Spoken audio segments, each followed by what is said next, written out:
Okay mga kapatid, merong balita rito sa GMA, dito sa 24 oras, no?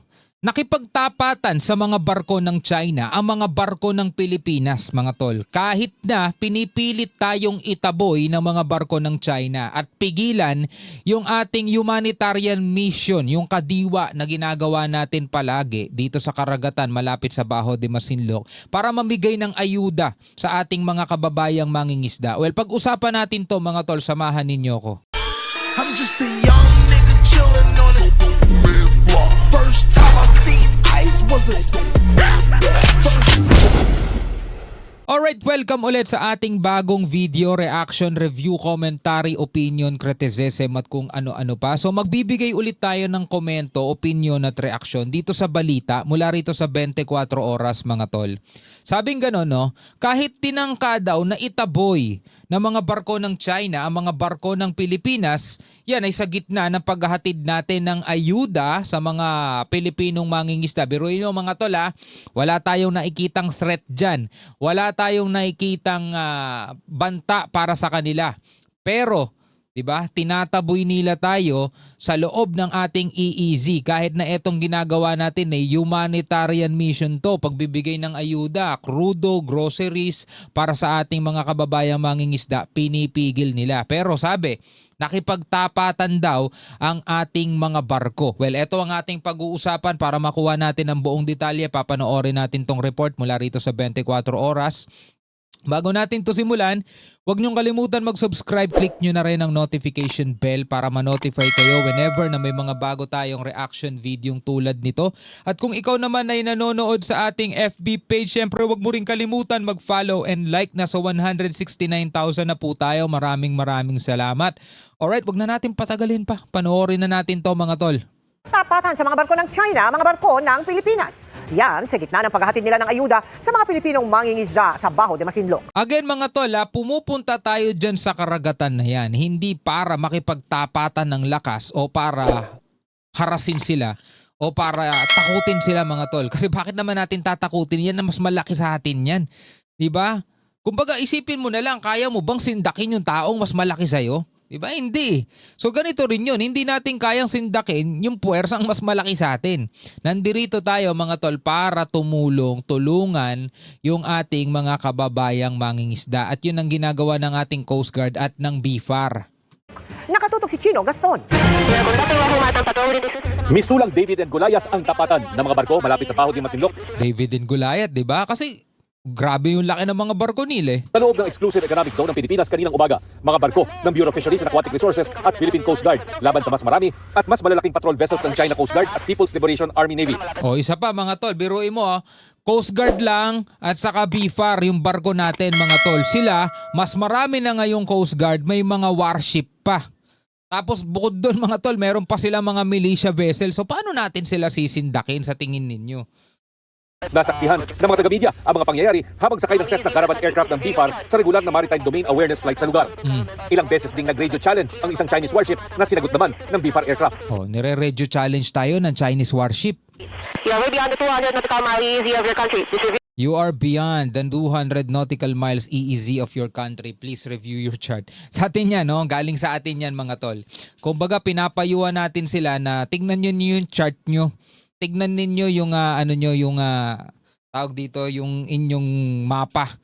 Lagpas-lagpasan na kayo sa 200 nautical miles ng EEZ ninyo. Well, I doubt na meron sila noon mga tol. Kasi nga, ang meron silang mapa, yung almost entire ng South China Sea, yung kanilang 9-dash line. Kaya nga sila nakakarating dyan your chart.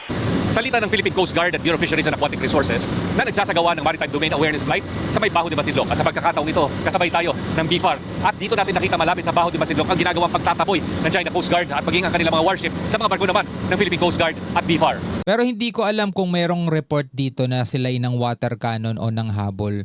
No, so far wala akong nakitang balita ngayon kahit sa ibang mga news channel. And good thing yun mga tol, no?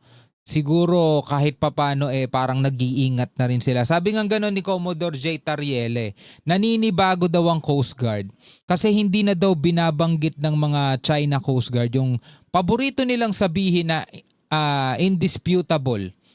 na sovereignty nila. Hindi na daw ginagamit yun ng China Coast Guard. Sabing ganun ni Commodore J. Tariela, baka nagbago sila ng script.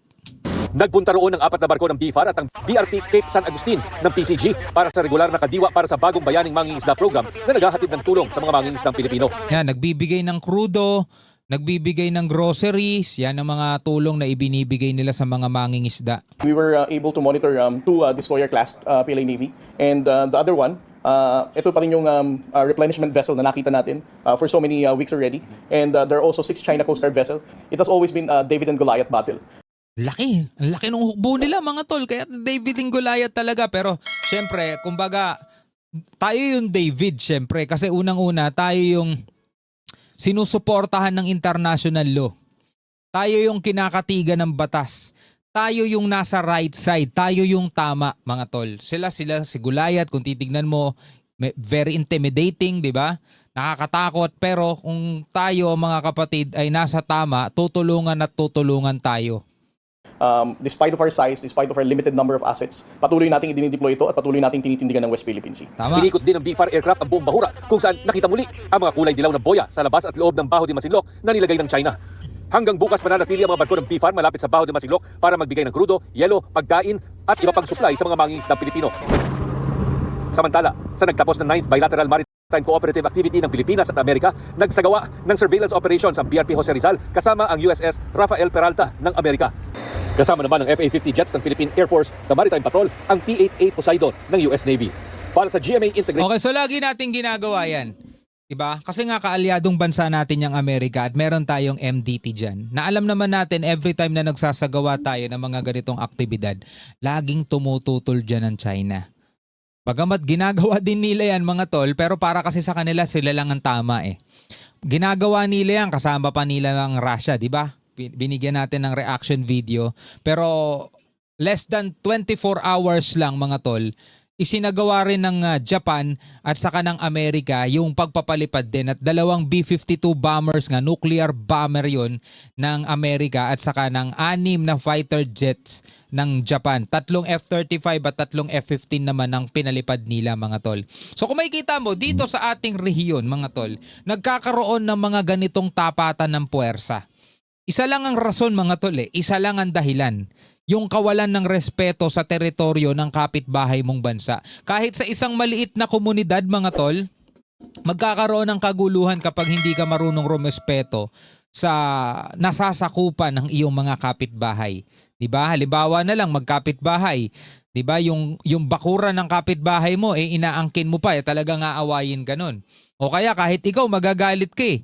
For example, yung bakuran mo, 'di ba? Bakuran mo ginagalaw o pinapakailaman ng kapitbahay mo tapos unti-unti inuurong niya na yung muhon niya at para masakop na yung bakuran mo, 'di ba? Magagalit ka nun.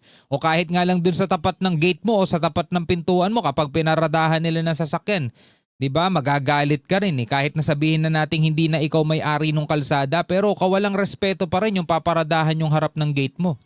Diba? Ano pa kaya sa mga bansa? Kapag meron na ngang international law, nagkapirmahan na nga kayo, pumirma na nga sila na sa UN Convention on the Law of the Sea, pero hindi pa rin nila irerespeto yung soberanya mo, talagang ikaw ipaglalaban mo yan. Bagamat sila mas malaki, mas makapangyarihan, mas maraming puwersa, mga tol, hindi naman tayo naghahangad na makipaggera sa kanila eh. Pero ang lagi nating panawagan, sana irespeto nila tayo bilang isang bansa. Ano ang inyong masasabi dyan? Comment na lamang kayo sa ibaba. Hanggang sa muli mga tol, ako nga pala si Shobal D. Peace out.